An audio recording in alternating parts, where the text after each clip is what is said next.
Today we're going to find out how much each state shifted between 1956 and 2024. This data is for president, and it's going to span 68 years. And we'll have a map at the end. There's a chapter down below if you want to skip ahead. But we're about to dive in, and first we've got to get a quick refresher on these elections. The one you're going to be less familiar with is 1956. This one was also a landslide. I think it's kind of underrated for Dwight Eisenhower. He won re-election with 457 electoral votes. He won 41 states, and his share of the popular vote was a clear majority at 57.4. Adlai Stevenson took the loss for the Dems. He finished with 73 electoral votes out of just 7 states, and that was worth 42%. And keep in mind, there are only 48 states in this election. No Alaska, no Hawaii, and no votes out of D.C. Then we've got 24 up here. I'm not going to go over it. We cover it every time. It's Trump at 312, 31 states, 49.8%. Harris at 226, 19 states, and 48.3. Now let's get onto the spreadsheet. On the left, it's the states. Then it's the 56 vote for Stevenson, then Eisenhower. Then it's the 24 vote for Harris, then Trump. Now we've got the swings or the shifts between the two elections for the Dems. Then it's the same for the GOP. Then the column all the way on the right.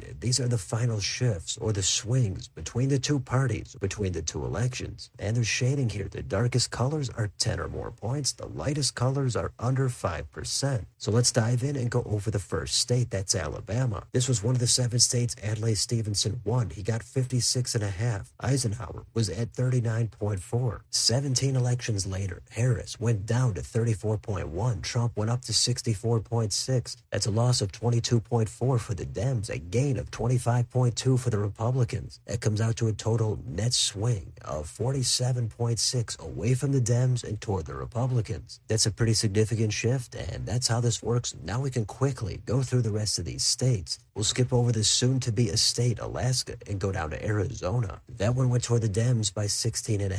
Another huge red shift in Arkansas of 37.3. Now some big blue shifts. It's California, 31.3. Colorado, 30.7. Connecticut, 41.9. And Delaware, 25.2. And Florida, just 1.5. So not much movement there from the Sunshine State. Georgia is way back up there toward the Republicans at 36. Then in Idaho, it's also redder at 14.1. But in Illinois, that was Adlai Stevenson's home state. He lost it badly, but this state did swing toward the Dems by a big 30.1. Indiana had the smallest swing out of any state. It almost voted exactly the same in these two elections, but it did get slightly bluer by 1.3. Iowa is a little bluer at 5.2. Kansas a little bluer than that at 15. But it's red swings in Kentucky at 21.4 and Louisiana at 8.2. Now we've got some more heavy blue swings in Maine at 48.7, Maryland right there at 48.5, Massachusetts just a little less at 44.1, Michigan less at an even 10, and Minnesota similar at 11.8.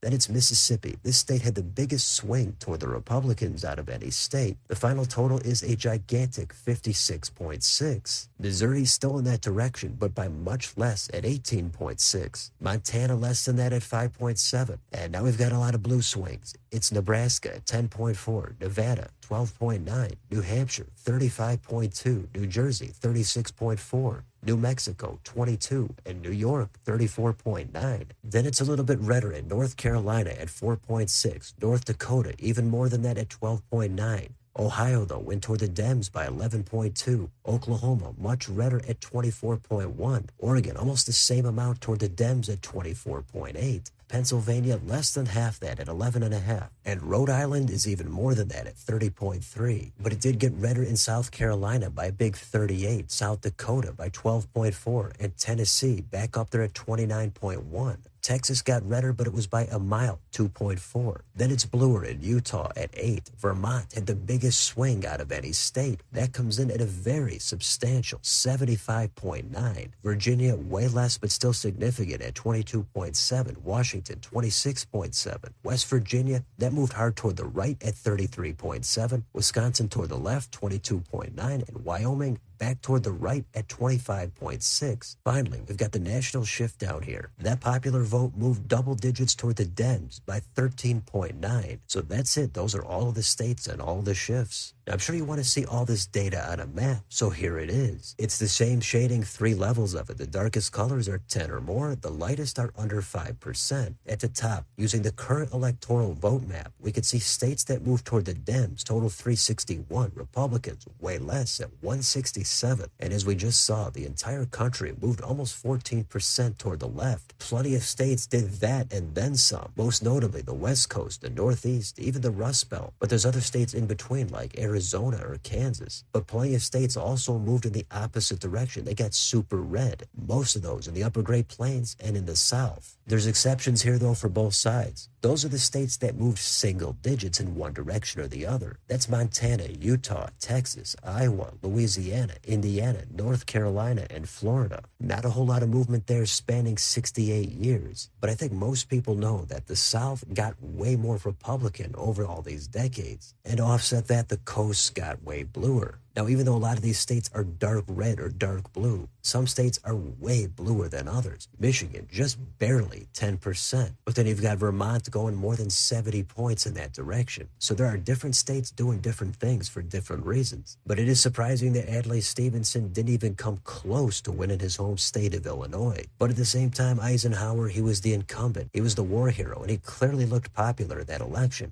winning in a landslide, more than 400 electoral votes. The Trump victory in 24, also a win, but way less convincing. It's tough to do these kinds of landslides, but back then, that's what happened. Politics swings in all different directions all the time, sometimes just 4 years apart. But it's pretty clear on this particular shift, the Dems come out with the bragging rights. So that's going to be it for this one. Let me know in the comments. Are you surprised by all the blue and some of the red on here? What about some of the states that barely moved at all? How do these candidates factor into some of these margins? And any chance you were around for the 1956 election? Let me know what you think down below on your way out. Don't forget to like, share, and subscribe. Join if you'd like to support the channel. Thanks for watching. I'll see you next time.